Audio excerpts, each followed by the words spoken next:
നമസ്കാരം. ബന്ദികളോടും അവരുടെ കുടുംബങ്ങളോടും ഐക്യദാർഢ്യം പ്രകടിപ്പിക്കാൻ ഉപയോഗിക്കുന്ന മഞ്ഞ റിബൺ പിൻധരിക്കുന്നത് അവസാനിപ്പിക്കണമെന്ന ബന്ദികളോടും മിസ്സിംഗ് ഫാമിലി ഫോറം ബുധനാഴ്ച പ്രധാനമന്ത്രി ബെഞ്ചമിൻ നെതന്യാഹുവിനോട് ആവശ്യപ്പെട്ടു.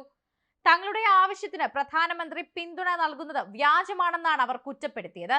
തങ്ങളുടെ പ്രിയപ്പെട്ടവരുടെ മോചനം ഉറപ്പാക്കാനുള്ള അദ്ദേഹത്തിന്റെ പ്രതിബദ്ധതയെ വെല്ലുവിളിച്ചുകൊണ്ടാണ് ഇപ്പോൾ രംഗത്തെത്തുന്നത്.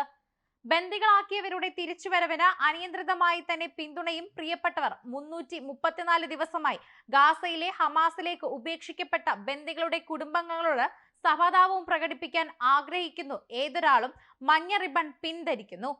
ഫോറം പ്രസ്താവനയിൽ പറഞ്ഞ വാക്കുകൾ ഇവയാണ്: ലോകമെമ്പാടുമുള്ള നേതാക്കളും പൊതുപ്രവർത്തകരും പൗരന്മാരും തന്റെ കയ്യിൽ ഉപേക്ഷിക്കപ്പെട്ട 101 ബന്ദികളും തിരിച്ചുവരവിന് പ്രതീക്ഷിച്ച് ഇത്രയും വേഗം തന്നെ അത് നീക്കം ചെയ്യണമെന്നും വലിയ പ്രതീക്ഷയോടെയാണ് പിൻധരിക്കുന്നതെന്നും ഫോറം പ്രധാനമന്ത്രിയെ ഓർമ്മിപ്പിക്കുന്നു.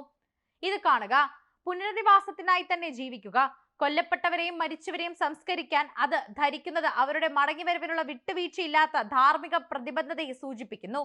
അവരെ ഉപേക്ഷിക്കരുത്, എന്നാൽ ഈ റിബൺ ധരിക്കുകയും ചെയ്യരുത്. പ്രസ്താവനയിൽ പറഞ്ഞ വാക്കുകൾ ഇങ്ങനെയാണ്: അതിനാൽ പ്രധാനമന്ത്രി അത് തന്റെ സ്യൂട്ടിന്റെ മടിയിൽ നിന്ന് നീക്കം ചെയ്യണമെന്നും പ്രായോഗികമായി തന്നെ അവ തിരികെ നൽകാൻ വേണ്ടത്ര ചെയ്യാത്തപ്പോൾ പിന്തുണയുടെ മിഥ്യയായി പിൻ ഉപയോഗിക്കുന്നത് നിർത്തണമെന്നും ഫോറം ആവശ്യപ്പെടുന്നു. മതിയായ കാര്യങ്ങൾ ഇസ്രായേൽ പ്രധാനമന്ത്രി നെതന്യാഹു ചെയ്യുന്നില്ല എന്ന് തന്നെയാണ് എല്ലാവരും പറയുന്നത്. ഇപ്പോൾ അദ്ദേഹം നടുക്കടലിൽപ്പെട്ട അവസ്ഥയാണ്. കരയ്ക്കു കയറാനുമാകുന്നില്ല, നീന്തിത്തുടിക്കാനുമാകുന്നില്ല. ആകെ പെട്ടിരിക്കുന്ന അവസ്ഥയിൽ ഇസ്രായേലുള്ളവരെല്ലാവരും നെതന്യാഹുവിനെതിരെ തിരിഞ്ഞിരിക്കുകയാണ്. കഴിഞ്ഞ ആഴ്ച റഫേൽ ഹമാസിന്റെ കൈകളിൽ നിന്ന് 6 തടവുകാരെ വധിച്ചതിനെ തുടർന്ന് ബന്ദികളെ തിരികെ കൊണ്ടുവരാൻ താൻ ഉദ്ദേശിച്ചില്ല എന്നാണ് നെതന്യാഹു തെളിയിച്ചതെന്നും ഫാമിലീസ് ഫോറം അടുത്ത ദിവസങ്ങളിൽ നെതന്യാഹുവിനെതിരായ വിമർശനം ശക്തമാക്കി. ഗാസ ഈജിപ്ത് അതിർത്തിയിലെ ഫിലാഡൽഫി ഇടനാഴിയിൽ നിന്ന് ഇസ്രായേൽ സൈന്യത്തെ പിൻവലിക്കുന്നത് ഉൾപ്പെടുന്ന ബന്ദികളെ മോചിപ്പിക്കുന്നതിനും വെടിനിർത്തൽ കരാറിനും അദ്ദേഹം സമ്മതിക്കില്ല. അതിനായി തന്നെ ഒക്ടോബർ 7-ന് ഭർത്താവ് അവീവ് അറ്റ്സ്ലിയെ കൊലപ്പെടുത്തി മൃതദേഹം ഗാസയിലേക്ക് കൊണ്ടുപോയ മുൻ ബന്ദിയായ ലിയാഡ് അറ്റ്സ്ലി നെതന്യാഹു ബുധനാഴ്ച സംസ്ഥാനത്ത് നടത്തിയ പ്രസംഗത്തിൽ ജനങ്ങൾ തന്നിൽ അർപ്പിക്കുന്ന വിശ്വാസം ആവർത്തിച്ച് ലംഘിച്ചു എന്നാണ് ആരോപണം നടത്തിയത്. മുൻ പ്രധാനമന്ത്രിയും പ്രസിഡന്റുമായ ഷിമോൺ പെരസിന്റെ മരണത്തിൽ 8 വർഷം പിന്നിട്ട അനുസ്മരണ ചടങ്ങായിരുന്നു. ഒക്ടോബർ 7-ന് ഹമാസ് തട്ടിക്കൊണ്ടുപോയ 251 ബന്ദികളിൽ 97 പേരെ ഗാസയിൽ തുടരുന്നു എന്നും വിശ്വസിക്കപ്പെടുന്നുണ്ട്. ഇതിൽ 33 പേരെങ്കിലും മരിച്ചതായി തന്നെ IDF സ്ഥിരീകരിച്ചിട്ടുമുണ്ട്. നവംബർ അവസാനത്തോടെ തന്നെ ഒരാഴ്ച നീണ്ടുനിന്ന സന്ധിയിൽ ഹമാസ് ഇപ്പോൾ 105 സിവിലിയന്മാരെ മോചിപ്പിച്ചു. അതിനു മുമ്പ് 4 ബന്ദികളെ മോചിപ്പിച്ചു.